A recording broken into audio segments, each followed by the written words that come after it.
पश्चिम बंगाल में एक बार फिर ईडी ने अपनी कार्रवाई शुरू कर दी है। ईडी ने शुक्रवार को एक साथ 3 टीएमसी नेताओं के ठिकानों पर छापेमारी की। ईडी की टीम कल अग्निशमन सेवा मंत्री सुजीत बोस के 2 ठिकानों पर पहुंची।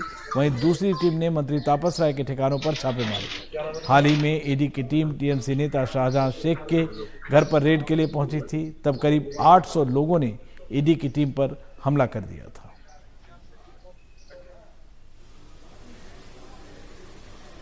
हम लोग तो बोल रहा है जब ये पॉलिटिकल वेंडेटा, ये तो पहले से ही बोलता है। जब निर्वाचन आता है ये लोग का ईडी सीबीआई और क्या है इनकम टैक्स को ये लोग सबको नोटिस देता है। क्या हमारा की कमजोरी करना है? हमको नहीं कमजोरी नहीं करना सकता है। हम लोग मजबूर है और हमारा साथ जो पार्टी का कर्मी है सब लोग भी शक्तिशाली भी है। वो टाइम में सीपीएम का हम लोग देखा है, बहुत चैलेंज किया है सीपीएम हमको। हम इंडिपेंडेंट करके जीता है इस जगह में। तो हम लोग मानुष का साथ में दिन से रात तक 24 घंटा में 12-16 घंटा मानुष के साथ हम लोग रहते हैं, मानुष के साथ काम करता है। हम लोग दलाली नहीं करता है। और किसी भी खिलाड़ी के लिए खेल शुरू करते वक्त सबसे बड़ा सपना अर्जुन पुरस्कार पाना होता है। और खासकर घुड़सवारी जैसे खेलों में इसका एक अलग चैलेंज भी होता है। लेकिन वहां पहुंचकर अर्जुन पुरस्कार पाना एक और बड़ी चुनौती होती है। इस खेल की अपनी चुनौतियां अलग हैं। घोड़ों पर करोड़ों रुपए खर्च करने पड़ते हैं और ये सब ज्यादातर अपनी ही जेब से खर्च करना पड़ता है।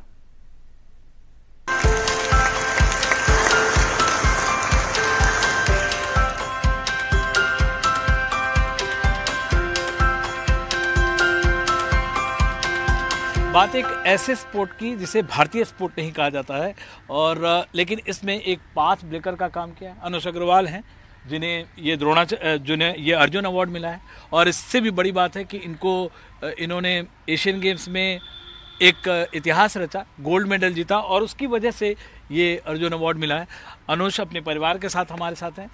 इन सबको मैंने इसलिए साथ में रखा है क्योंकि इस स्पोर्ट के जो स्ट्रगल की कहानी है वो पूरा फैमिलीज के थ्रू गुजरना पड़ता है उसको। हर एक स्पोर्ट में होता है लेकिन इस स्पोर्ट में और भी खास बात इसलिए है क्योंकि इंडिया में इसका कोई ऐसा खास इंफ्रास्ट्रक्चर अभी तक नहीं है।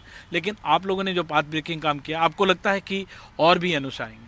मेरे को 100% इस बात में यकीन है कि ये जो हमारे जो मेडल आए, हमारे जो टीम मेडल, उसके ऊपर मेरा जो इंडिविजुअल मेडल था कि इससे ऑलरेडी मेरे को पिछले 2-3 साल में ऑलरेडी काफ़ी लोग मैसेज करते थे सोशल मीडिया पे वगैरह। बट स्पेशली ये मेडल के बाद बहुत लोग ने मैसेज किया है। सबसे अच्छी बात यह है कि बहुत यंग लोगों ने मैसेज किया है कि they want to take up the sport. Anush, एक आपके लिए एक और भी बड़ी बात है कि जो आपके जो टीममेट्स हैं वो आपका नाम बहुत ही इज्जत से लेते हैं। आपसे उम्र में भी बड़े हैं लेकिन फिर भी आपका नाम, और आप ओलंपिक्स के बहुत क्लोज बताए जा रहे हैं। इस स्पोर्ट का ओलंपिक्स में इंडिया से कितना फासला है? पहला बात, ओलंपिक्स से हमारा क्वालिफिकेशन का डेडलाइन 31 दिसंबर था, जो कि 10 दिन पहले था। मेरे क्वालिफिकेशन इवेंट्स हो गए एंड काफ़ी अच्छे गए हैं। तो मैं उसी का वेट कर रहा हूँ ऑफिशियल कंफर्मेशन का कि अभी अगले हफ्ते में आना चाहिए in the next coming weeks. And I think कि हमारे टीम में हर जन के पास पोटेंशियल है ओलंपिक जाने का। आप मतलब करीब 5-7 साल से आपसे बाहर है आपके घर से। ये एक फैमिली के लिए, खासकर इस जैसे स्पोर्ट में, कितना बड़ा स्ट्रगल है फैमिली के लिए? सबसे बड़ा स्ट्रगल था कोविड टाइम में। ये इंडिया नहीं आया था और हम वहाँ जा नहीं सके। तो जब फर्स्ट फ्लाइट अलाउ हुआ तब हम लोग गए, पर उसी दौरान वीडियो कॉल चालू हो गया। तो डेली बातचीत करते थे। I think we became closer in fact. So ठीक है, it's a part and parcel. उसी साल टोक्यो ओलंपिक्स का क्वालिफिकेशन था, इसका एक स्पॉट से रह गया था। He was very close. बिल्कुल। और जैसे आपसे बात हो रही थी, आपकी फैमिली में कोई स्पोर्टिंग बैकग्राउंड नहीं है, फिर भी आप इस जैसे स्पोर्ट में बहुत हेवी इन्वेस्टमेंट चाहिए। जैसे अभी आप बता रहे थे, एक घोड़ा दोबारा नहीं कर सकता ओलंपिक्स में पीक अटेंड करने के लिए। आपके लिए कितना, कैसे इसको देखते हैं? मैं अपने लड़के पर इन्वेस्ट कर रहा हूँ and it is not a investment for earning a return, it is a investment for his personality and that is most critical for a person like me.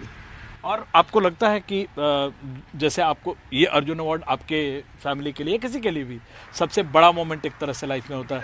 Huge moment. It is one moment that can be cherished all your life. People play sport for a moment like this in India, and it has its value and it's irreplicable. लेकिन एक और जो चीज़ है, जैसे आपका बच्चा cricket भी खेलता था जैसे आप बता रही हैं, इनका क्रिकेट जर्नी अगर आप बताएं, और जैसे हॉर्सेस में इन्वेस्ट किया है, बहुत सारे कम लोगों को पता होता है कि इतने सारे हॉर्स रखने पड़ते हैं, क्या नाम होता है, कैसे उनको करते हैं, अगर उस स्ट्रगल के बारे में बताएं। अनुष शुरू से बचपन से ही बहुत स्पोर्टी था। वो स्कूल में डेली जो ट्रायल में जाता था क्वालिफाई कर जाता था। कभी हॉकी है, क्रिकेट है, हर स्पोर्ट।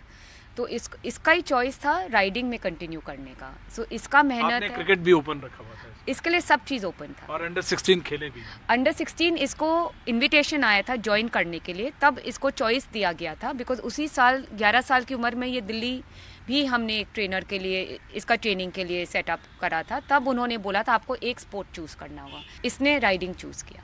अच्छा, आप क्रिकेट की बात करते हैं तो आप क्रिकेट फॉलो करते हैं? किसको करते हैं? वर्ल्ड कप देखा? जी, मैं हर इंडियन के तरह क्रिकेट ऑब्वियसली बहुत फॉलो करता हूँ। एंड जैसे स्पेशली अभी जो वर्ल्ड कप हुआ, मैं इंडिया के हर मैच जैसे मेरे उस टाइम भी ओलंपिक क्वालिफायर चल रहे थे, तो जितना भी पॉसिबल हुआ हमेशा रिजल्ट चेक करते रहता था। एंड या और मैं गेस करूँ आप किसके फैन हैं? गेस करिए। आपका हेयर स्टाइल कहता है आप विराट कोहली के फैन हैं। आप सही बोल रहे हैं। He is one of my inspirations to see his journey, the hardships he's been through, and it will be a dream come true to meet him one day. अरे आप मिल लेंगे। वो विराट दूसरे स्पोर्ट्स को भी बहुत प्रमोट करते हैं, ओलंपिक स्पोर्ट्स को भी बहुत प्रमोट करते हैं। उनको पता चलेगा ये इंटरव्यू लेके तो वो ज़रूर आपसे मिलेंगे। अभी अगर हम यहाँ से देखें, ओलंपिक्स की बात करें इंडिया के लिए, आपको लगता है कि ये आपके फवाद या जैसे भी बाकी ये एक ड्रीम कम ट्रू हो सकता है? जैसे पाथ ब्रेक किया था नीरज चोपड़ा ने टोक्यो में, वैसे एक पाथ ब्रेकिंग स्पोर्ट हो सकता है इंडिया के लिए equestrian? I think equestrian path breaking sport हो सकता है, ये बात का कोई डाउट नहीं है।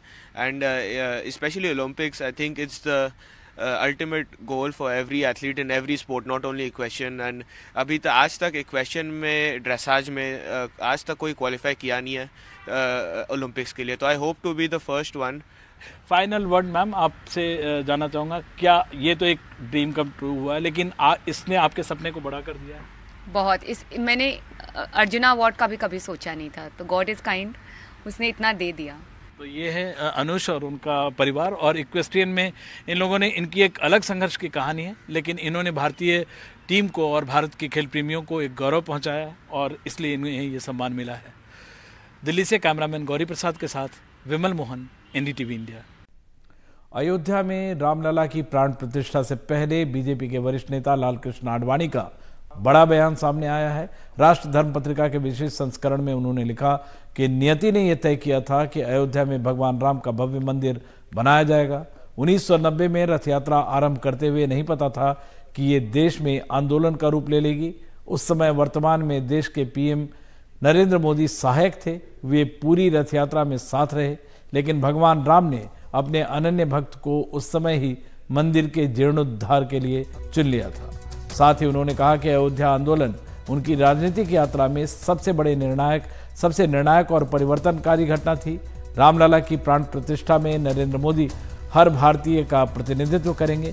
हालांकि इस ऐतिहासिक मौके पर अटल जी की कमी खल रही है।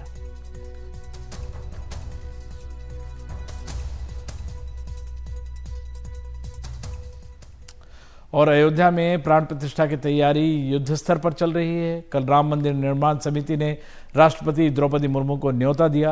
राष्ट्रपति को न्योता देने के लिए मंदिर निर्माण समिति के अध्यक्ष नृपेंद्र मिश्रा, वीएचपी के अध्यक्ष आलोक कुमार और आरएसएस नेता रामलाल भी पहुंचे।